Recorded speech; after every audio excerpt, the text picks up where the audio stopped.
I profughi nelle zone balneari veneziane uccidono il turismo. Il vicepresidente del Veneto Gianluca Forcolin attacca le scelte del governo centrale sui richiedenti asilo. Quella fatta su Eraclea è stata pessima per gli operatori delle vacanze e le famiglie locali che lavorano con i turisti, dice. I profughi vanno allontanati non solo dalle località di villeggiatura, ma anche dalle proprietà private dei comuni cittadini.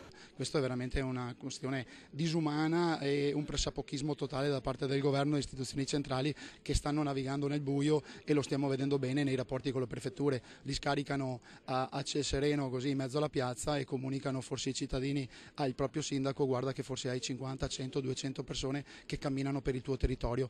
Contrario alla soluzione dell'alloggio nelle caserme, il vice governatore veneto è convinto che la soluzione vada invece trovata nei paesi di origine di chi fugge. Qui in Veneto, casomai, dice, vanno identificati e chi tra loro non ha titolo per richiedere asilo deve essere espulso. Verificare quanti sono veramente profughi, e la maggior parte di questi sono clandestini, dopodiché ottenere quelli che sono le azioni che già aveva messo in campo anche l'allora ministro Maroni, dei CIE, cioè identificazione ed espulsione. Due cose completamente diverse, cose che oggi questo governo non sta assolutamente facendo.